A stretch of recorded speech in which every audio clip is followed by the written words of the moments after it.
Poor orphan girl sings in the street, her voice leaves everyone speechless. The cobblestone streets of Brambleton echoed with the clatter of horse-drawn carriages and the chatter of weary townsfolk. It was a gray, dreary morning, like so many others in the town, but for Emily, the day promised no comfort. Her tattered dress offered little warmth against the biting cold, and her bare feet ached as she shuffled through the marketplace, clutching a small tin cup. "Please, spare a coin," she murmured, her voice barely audible over the bustle of the crowd. Most people walked past her without a glance, their faces hardened by their own struggles. A few muttered apologies or shook their heads, dropping a copper or two into her cup out of pity. Emily thanked them quietly, though her stomach still growled with hunger. Her only solace came from the small silver locket around her neck. Inside was a faded photograph of her mother, a woman Emily could barely remember but whose gentle voice still echoed in her memories. Before her death, Emily's mother had often sung lullabies, her voice soothing even in the darkest of times. As the day wore on, Emily wandered into a quieter part of town, where the ruins of old buildings told stories of better days. She sat on the steps of an abandoned chapel, her cup clinking with a few coins. Her fingers toyed with the locket as she closed her eyes and began to hum a melody, one her mother used to sing. The notes came softly at first, carried by the wind like whispers. But as Emily let herself sink into the music, her voice grew stronger, rising and falling with a haunting beauty that seemed to transcend her young age. It was as though her mother's spirit was guiding her, each note infused with emotion and longing. Unbeknownst to her, a street musician passing by had stopped in his tracks. He leaned on his violin case, his eyes widening as he listened to the girl's voice.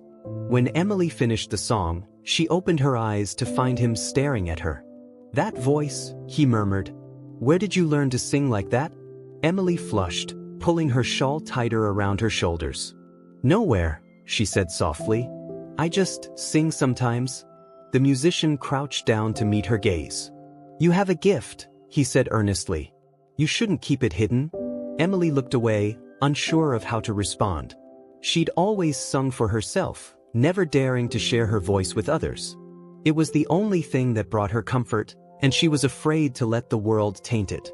"Here," the man said, dropping a silver coin into her cup. "Use this to get yourself a warm meal.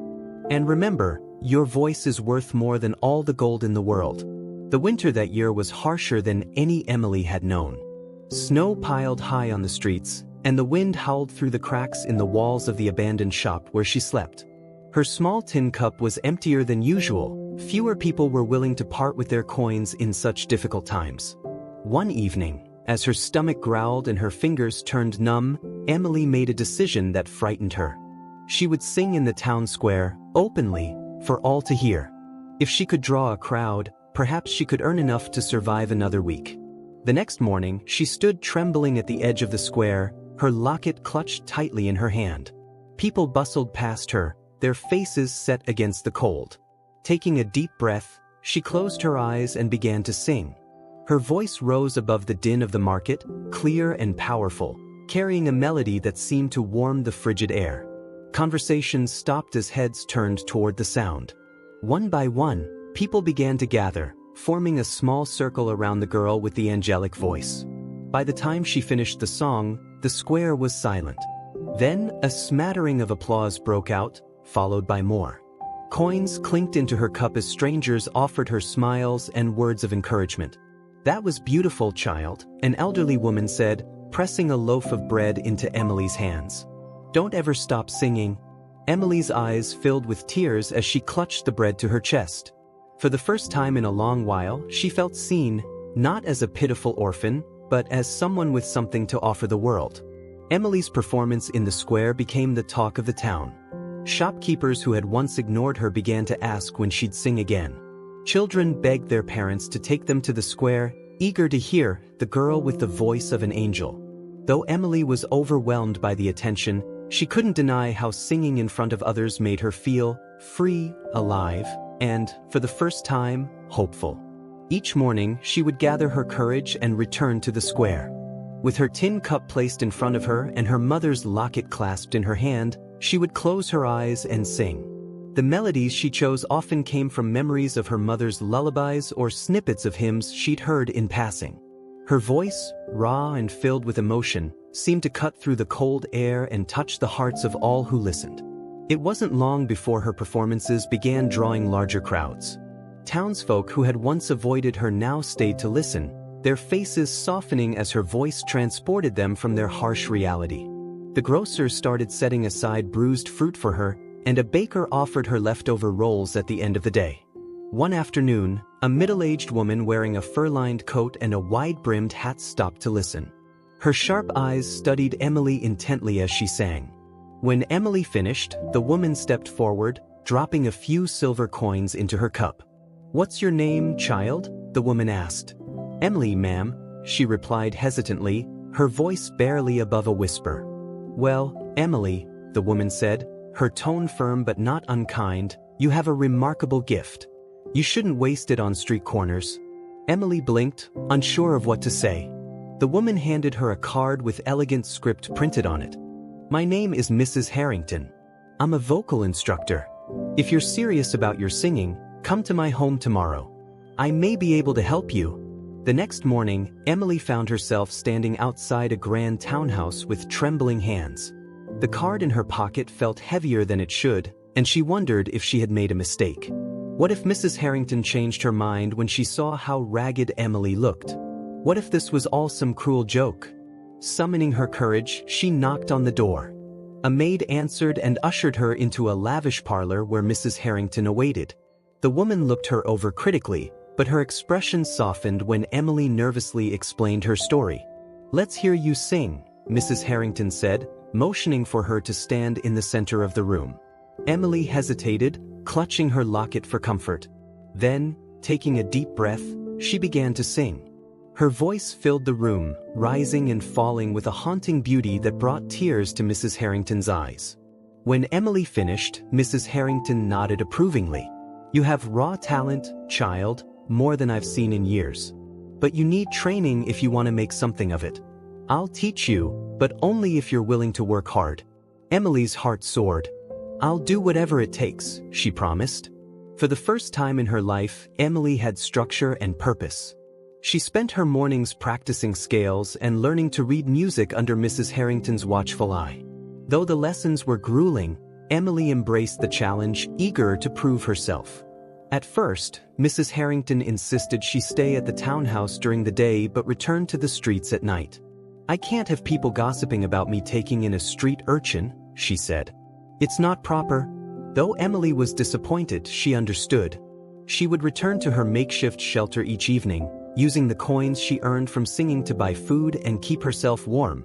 She never resented Mrs. Harrington for the arrangement, knowing the woman's tutelage was a gift she could never repay. Weeks turned into months, and Emily's voice grew stronger and more refined. Mrs. Harrington began inviting small groups of acquaintances to hear her sing, introducing her as "my protégée." The audiences were skeptical at first, but the moment Emily opened her mouth, their doubts vanished. Her voice had a way of silencing even the harshest critics. One evening, after a particularly successful performance, Mrs. Harrington pulled Emily aside. "There's someone I want you to meet," she said. "His name is Mr. Cartwright. He's a patron of the arts and a well-connected man. If he takes an interest in you, it could change your life." When Emily met Mr. Cartwright, she was struck by his imposing presence. A tall man with a salt and pepper beard and piercing blue eyes, he seemed to exude authority. Yet when he spoke to her, his voice was warm and encouraging. "I've heard great things about you, young lady," he said. "Why don't you sing something for me?" Though nervous, Emily sang with all her heart, choosing one of her mother's favorite lullabies. By the time she finished, Mr. Cartwright was smiling broadly. "You have a gift," he said, echoing the words of the street musician who had first encouraged her. "With the right guidance, you could go far." He turned to Mrs. Harrington. "I'll sponsor her training and arrange for her debut in the city. But only if she agrees." Emily's eyes widened. "You'd do that for me? Talent like yours deserves to be shared," he said simply. Tears filled her eyes as she nodded. "I'll do it." Under Mr. Cartwright's sponsorship, Emily left Brambleton for the bustling city of Londell. The journey was bittersweet. She had grown fond of Mrs. Harrington and the townsfolk who had supported her, but she knew this was her chance to escape the life of poverty that had defined her childhood. In Lawndale, Emily trained under renowned vocal coaches and performed at small venues to build her confidence. Though the city was intimidating, she found solace in her music and the memory of her mother's encouragement. Every performance was a tribute to the woman who had inspired her love of singing. Her big break came when she was invited to perform at the Grand Opera House, a prestigious venue reserved for the finest talent. Emily was terrified, but she knew this was her moment to prove herself. As she stepped onto the stage, the weight of her journey pressed down on her. The lights were blinding, and the audience murmured with curiosity, wondering if the young girl from nowhere could truly live up to the hype. Then she began to sing. Her voice soared through the hall, filling every corner with a power and beauty that left the audience breathless.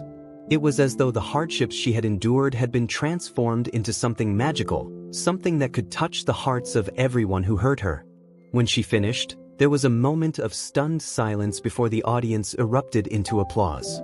Tears streamed down Emily's face as she bowed, overwhelmed by the realization that she had finally found her place in the world. Emily's performance at the Grand Opera House marked the beginning of her ascent to fame. The newspapers praised her as the girl with the angelic voice, and her story of rising from the streets to the stage captured the hearts of the public. Invitations to perform poured in, from grand theaters to royal galas. Mr. Cartwright, ever the shrewd patron, managed her burgeoning career, ensuring that she performed in front of the most influential audiences. Despite her growing fame, Emily remained humble.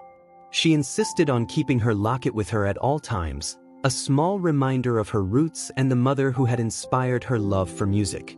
She often spent her evenings in quiet reflection, writing letters to Mrs. Harrington and thinking about the kind people of Brambleton who had believed in her when no one else did.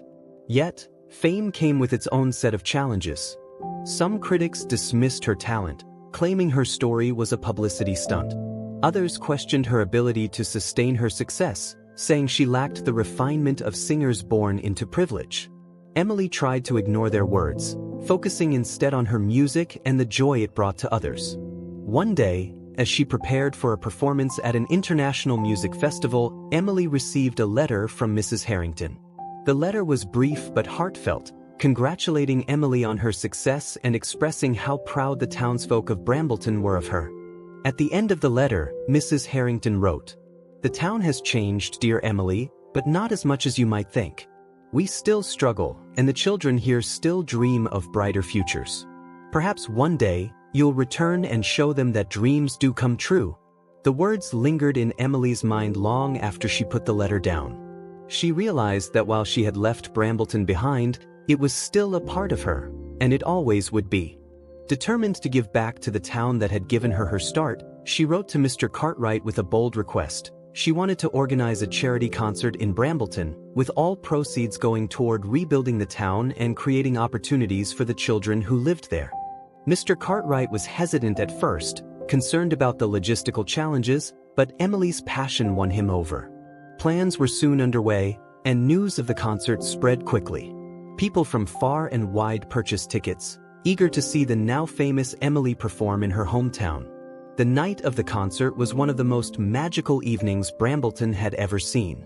The town square was transformed into an open-air theater, with twinkling lights strung between the buildings and rows of chairs set up for the audience. Emily stood backstage, her heart racing as she looked out at the crowd. It wasn't just the townsfolk who had gathered. People from neighboring villages and even distant cities had come to hear her sing. As the orchestra began to play, Emily stepped onto the stage, greeted by thunderous applause. She wore a simple yet elegant dress, her locket glinting under the lights. Taking a deep breath, she began to sing. Her voice, more powerful and emotive than ever, carried through the night air, silencing the crowd with its beauty. She sang a mix of classical pieces and folk songs, each one chosen for its connection to her journey. But the highlight of the evening came when she performed the lullaby her mother used to sing to her, a hauntingly beautiful melody that brought tears to many eyes. By the end of the concert, the audience was on its feet, applauding and cheering with an intensity that made Emily's heart swell. As she bowed, she couldn't help but cry. This was more than a performance, it was a homecoming. The concert raised more money than anyone had anticipated, enough to fund several projects that would transform Brambleton. The town square was renovated, a school for the arts was established, and a shelter for orphans was built in Emily's name. She insisted on being directly involved in the planning, ensuring that the projects would benefit the community for years to come. During the opening ceremony for the school, Mrs. Harrington stood by Emily's side, her pride evident in her smile. "You've done something extraordinary, Emily," she said. "Your mother would be so proud." Emily hugged her tightly. "I couldn't have done it without you." The townsfolk embraced Emily as one of their own, celebrating not just her success but the kindness and generosity that had brought her back to them. For Emily, there was no greater reward than seeing the smiles on the faces of the children who would now have the opportunities she had once only dreamed of. Though Emily's heart remained in Brambleton, her career continued to soar. She performed on the grandest stages, from the Royal Opera House in Londell to the famed concert halls of Vinland. Her voice, described as a gift from the heavens, captivated audiences wherever she went. But no matter how far her journey took her, Emily never forgot her roots. She became a vocal advocate for children in poverty, using her platform to raise awareness and funds for causes close to her heart.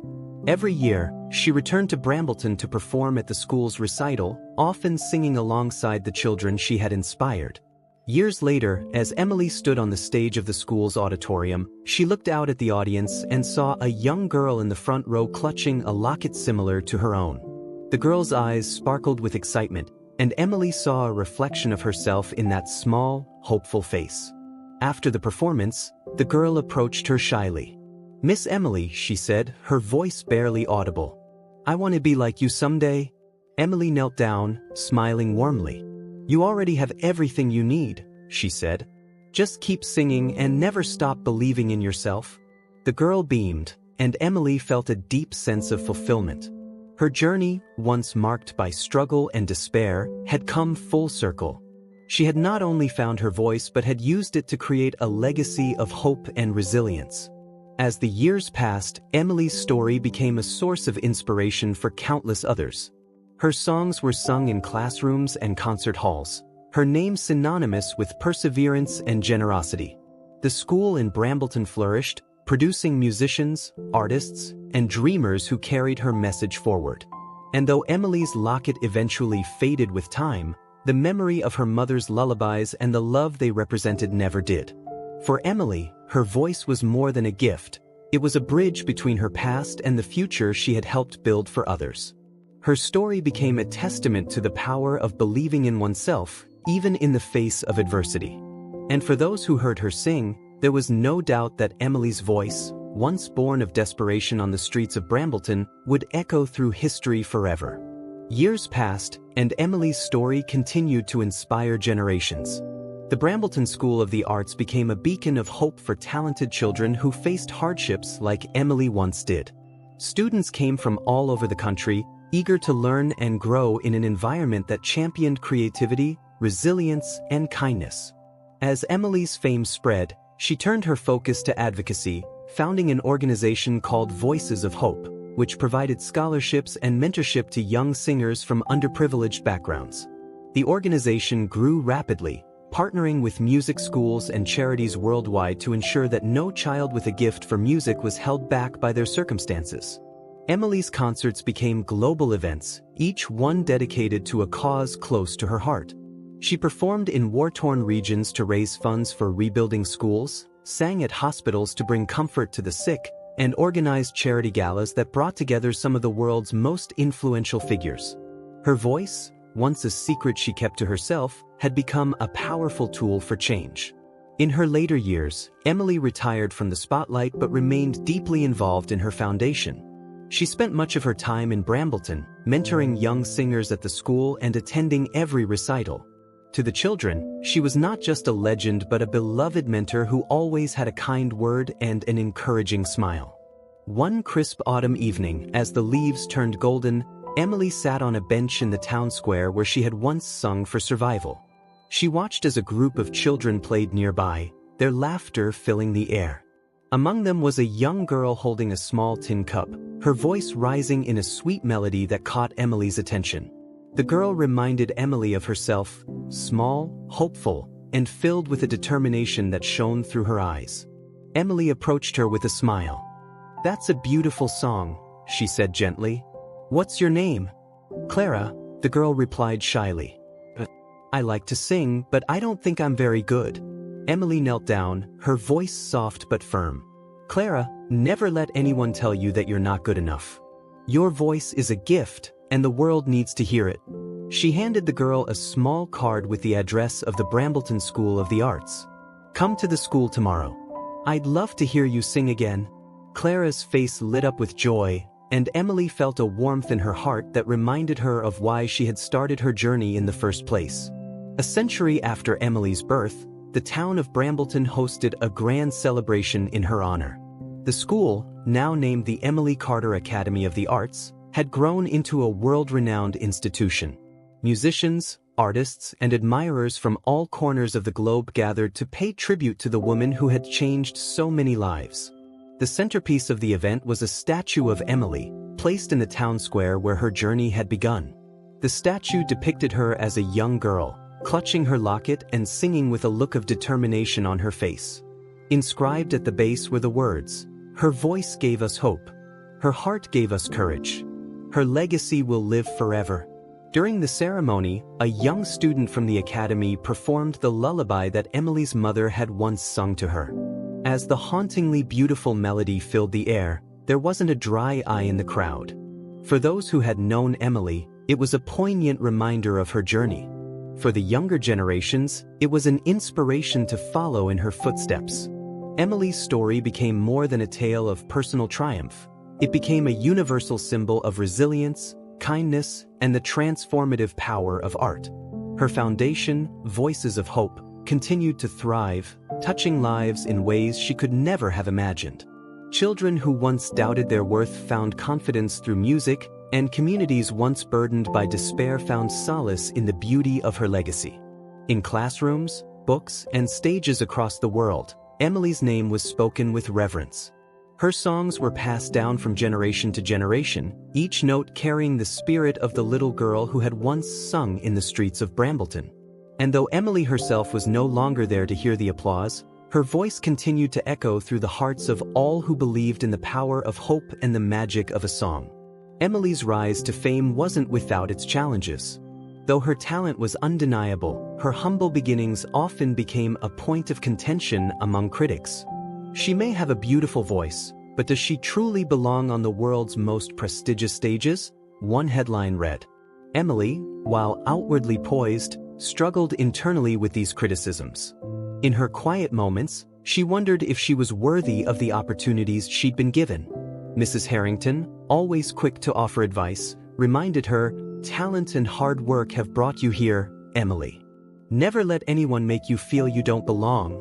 Her performances began to draw larger and larger crowds. The Royal Opera House in Londell, the Vinland Philharmonic, and even the Imperial Theatre in Esperanza all opened their doors to Emily. Each time she stepped onto a new stage, her heart pounded with both excitement and fear.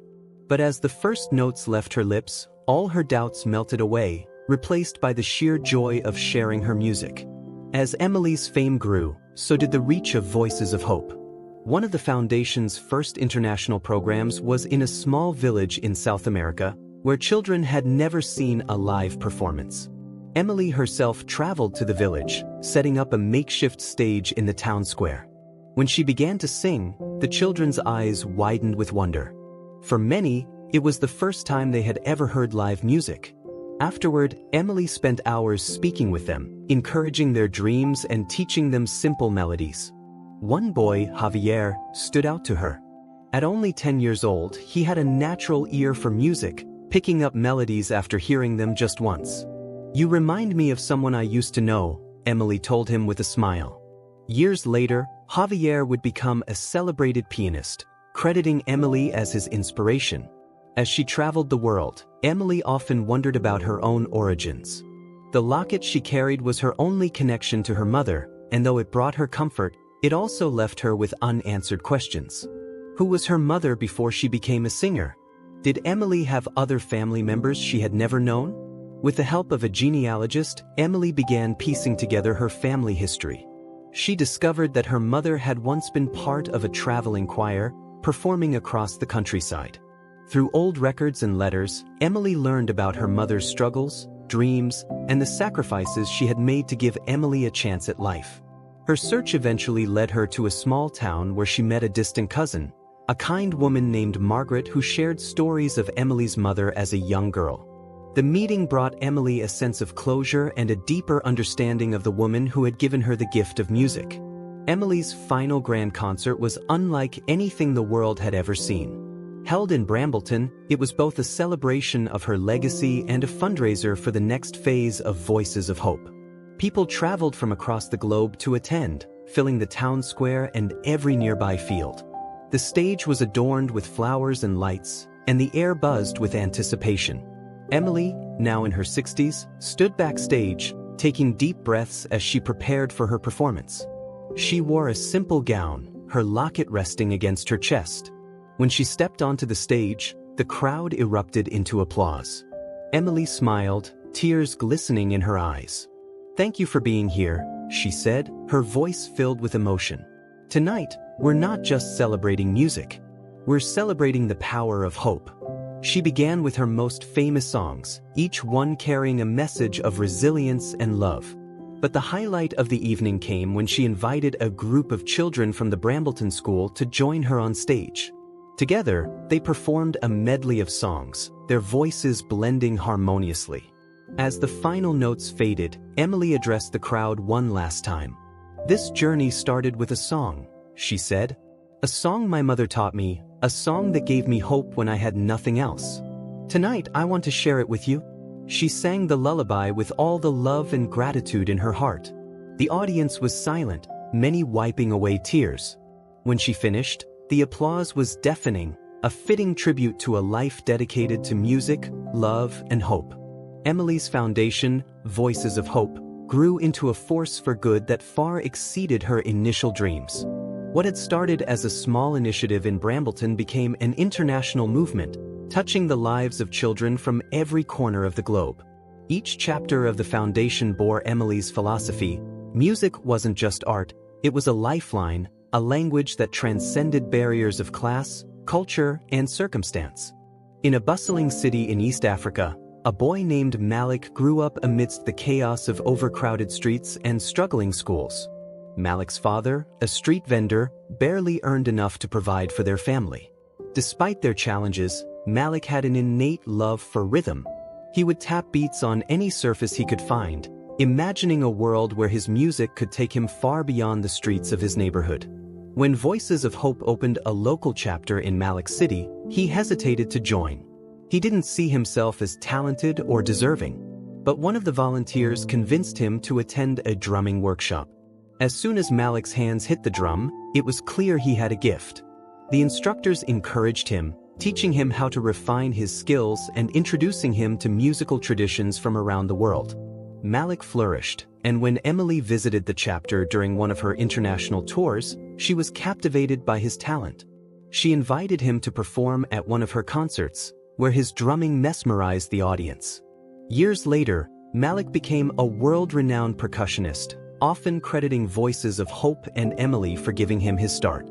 "Music was always in me," he said in an interview. "But they gave me the tools to bring it to life." Emily often visited the local chapters of Voices of Hope, meeting the children and volunteers who carried her vision forward. She was particularly moved by how music brought healing to those who had faced unimaginable hardships. In a refugee camp in the Middle East, Emily met a group of children who had lost their families to war. Despite their trauma, they found solace in singing together, their voices harmonizing in a way that seemed to rebuild something within them. Emily joined them one evening, leading them in a song of hope and resilience. It was a moment she would never forget. One boy, Kareem, later told her, "When we sing, it feels like we're not broken anymore." His words stayed with Emily, reminding her of the profound impact music could have, even in the darkest of times. As much as Emily poured herself into helping others, She couldn't ignore the ache in her heart that came from not knowing her full story. The locket she carried, with its faded photo of her mother, was her only tangible connection to her past. But who was her mother before she became Emily's guiding light? Did Emily have other relatives out there, people who shared her blood and her history? With the help of a genealogist, Emily began piecing together her family tree.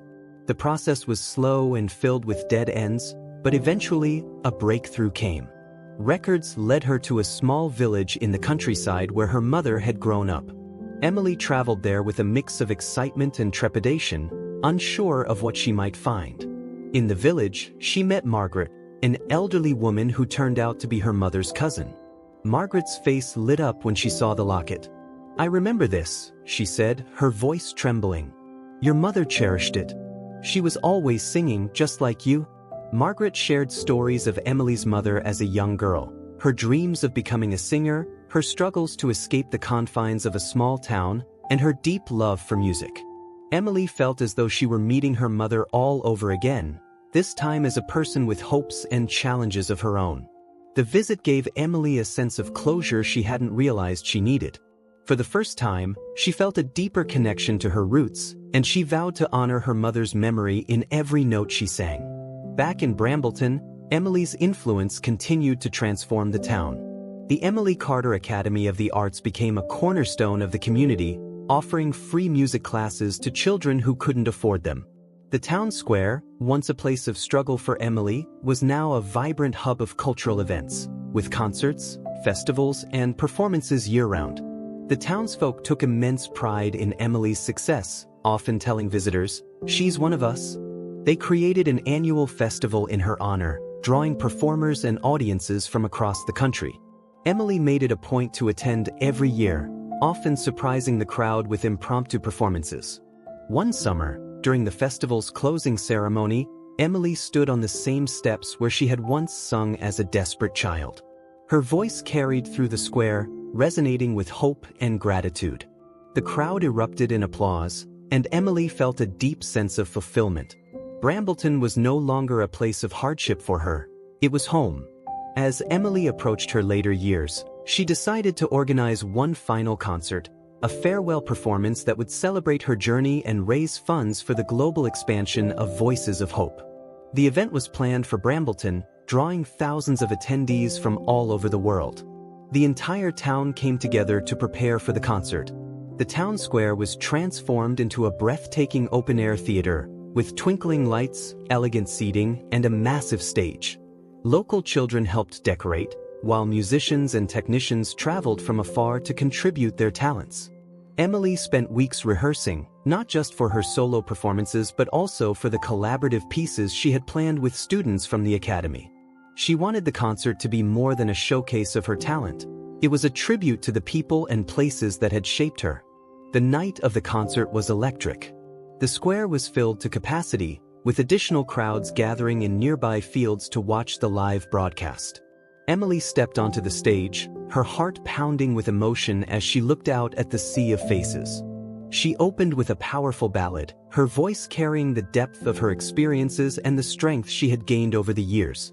Each song was a chapter of her story, from the lullabies her mother had sung to the anthems of resilience she had written during her career. The highlight of the evening came when she invited a group of children from Voices of Hope chapters around the world to join her on stage. Together, they performed a medley of songs in multiple languages, their voices blending in a harmony that brought tears to the audience's eyes. For her final song, Emily chose the lullaby her mother had taught her. The melody was simple but deeply moving, a testament to the power of love and hope. As she sang, images of her journey flashed through her mind. The streets of Brambleton, the faces of those who had believed in her, the lives she had touched. When she finished, the audience rose to their feet, applauding and cheering with an intensity that left Emily overwhelmed. She bowed deeply, tears streaming down her face. "Thank you," she said, her voice trembling. "For everything." After the concert, Emily retired from performing but remained deeply involved in Voices of Hope. She spent her days mentoring young singers, writing memoirs, and visiting the communities her foundation supported. Her story became a symbol of resilience and generosity, inspiring countless others to believe in the transformative power of music. As the years passed, Emily's legacy continued to grow. Her songs became classics, her foundation thrived, and her name was etched into history as a woman who had turned her struggles into a source of hope for the world. When Emily passed away peacefully in her sleep at the age of 86, the world mourned the loss of a legend. Her funeral, held in Brambleton, was attended by thousands, including world leaders, musicians, and children whose lives she had changed. The town square was renamed Emily Carter Plaza, and her statue stood as a reminder of her incredible journey. In classrooms and concert halls around the world, Emily's story was told as an example of what could be achieved with talent, determination, and a heart full of love. As decades passed, the ripples of Emily's journey extended far beyond anything she could have imagined. Her name became synonymous with hope, resilience, and the transformative power of music.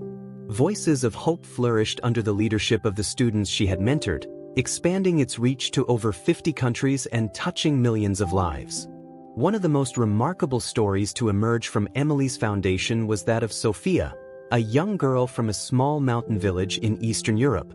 Sophia had grown up in poverty, her father working tirelessly as a shepherd and her mother stitching garments for wealthier families in the town below. Despite their hardships, Sophia's family had always encouraged her love for singing. When a Voices of Hope chapter opened near Sophia's village, she hesitated to join. She felt her voice was too ordinary, her dreams too far-fetched. But one of the local volunteers convinced her to audition for the choir. Sophia's voice, though raw, was powerful with an emotional depth that left the judges speechless. Sophia quickly became the star of the program, performing at events and inspiring other children to join. One day, during a visit to the chapter, Emily herself heard Sophia sing. She was reminded of her younger self, timid but full of untapped potential. "You have something special, Sophia," Emily told her. "Never doubt that your voice can change the world." Years later, Sophia became a renowned opera singer, performing on the world's biggest stages. In interviews, she often spoke about Emily's influence. "She saw me when I couldn't see myself," Sophia said. "And because of her, I found the courage to dream." In her later years, Emily embraced a quieter life in Brambleton. She purchased a modest house on the edge of town, where she could look out at the fields and hear the laughter of children playing at the academy she had founded. Though she had stepped away from the stage, her days were still filled with purpose. Emily spent her mornings writing letters to the students of Voices of Hope, offering encouragement and advice. Her afternoons were dedicated to mentoring young singers at the academy. She would sit at the piano, guiding them through scales and helping them refine their technique. But more than that, she taught them to sing with heart, reminding them that music was not just about hitting the right notes, it was about telling a story. One crisp autumn evening, Emily sat on the porch of her home, a cup of tea in hand and a journal open on her lap. The setting sun bathed the fields in golden light, and the sound of crickets filled the air. As she wrote, her thoughts turned to the journey that had brought her here. "There are moments when it all feels like a dream," she wrote. "To think that a little girl who once sang on the streets of Brambleton could touch so many lives, it's overwhelming. But I know I didn't do it alone. Every step of the way, there were people who believed in me, even when I didn't believe in myself." She paused, looking at the locket that still hung around her neck. Inside was the same faded photo of her mother, worn but cherished. "This locket has been my compass," she continued. "It reminds me of where I came from and the love that started it all. I hope that wherever she is, my mother knows how much her lullabies meant to me, how they carried me through the darkest times and gave me the courage to sing." As Emily aged, she began passing the torch to the next generation of leaders. Maya, one of the first students at the Brambleton Academy, had become a brilliant conductor and administrator. Under her guidance, the Academy expanded its programs to include not just music but also theater, dance, and visual arts. Emily often watched Maya lead rehearsals, a sense of pride welling up inside her. "You've taken this place farther than I ever could," she told her one day. Maya smiled, shaking her head. "None of this would exist without you, Emily. You showed us what was possible." Ethan, Emily's great-nephew, had also found his place within her legacy. Though shy as a child, he had grown into a confident young man with a passion for music education. He developed innovative programs that used music therapy to help children with special needs, a cause close to his heart. One summer, Ethan invited Emily to attend one of his workshops. She watched as he worked with a group of children, their faces lighting up as they learned to play simple melodies on the piano. Tears filled Emily's eyes as she realized how deeply her work had influenced her family. "You've done something beautiful here, Ethan," she said afterward. "Your mother would be so proud." "And so would Uncle Brandon," Ethan replied, referring to Emily's late husband. "I learned from the best." As Emily neared her 80th birthday, the town of Brambleton decided to create a time capsule to commemorate her legacy. The capsule would be buried in the town square, to be opened 100 years later. Emily was asked to contribute something personal to the capsule. After much thought, she decided to include a handwritten letter addressed to future generations. In it she wrote, "To those who come after me, I hope this message finds you in a world where kindness and creativity thrive. My journey began with a single song sung on the streets of this very town. It was a simple melody, but it carried within it all the hope and love I had left. If you're reading this, it means my story has reached you, and for that, I am grateful. But more than that, I hope it inspires you to find your own song, your own way of making the world a little brighter. Remember, it's not about where you start, it's about where you're willing to go, and the courage you have to take the first step. With love and music, Emily Carter." The letter was placed in the capsule alongside her locket, a symbolic gesture that tied her past to the future.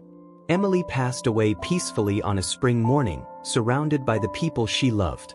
The news of her passing spread quickly, and tributes poured in from around the world. Concerts were held in her honor, with musicians performing her favorite songs. Children in every chapter of Voices of Hope lit candles and sang in remembrance of the woman who had changed their lives. Her funeral, held in Brambleton, was attended by thousands. The town square was filled with flowers, candles, and photographs of Emily at various stages of her life. Maya, Ethan, and the students of the academy performed a medley of her songs, their voices blending in a harmony that seemed to reach the heavens. As the final notes faded, the crowd stood in silence, their hearts heavy with loss but full of gratitude. Emily's legacy was not just in her music but in the countless lives she had touched, the dreams she had nurtured, and the hope she had given to the world. In the years that followed, Emily's story became a part of history. Her songs were studied in music schools, her foundation continued to grow, and her name was spoken with reverence in every corner of the globe. But in Brambleton, she was remembered simply as Emily, the girl who had sung her way into their hearts and never stopped giving. Each year, on the anniversary of her passing, the town held a concert in her honor. Children from the academy performed on the same steps where Emily had once sung as a child, their voices a testament to her enduring legacy. And though Emily herself was gone, her voice remained, a beacon of hope, a reminder that even the smallest song can change the world.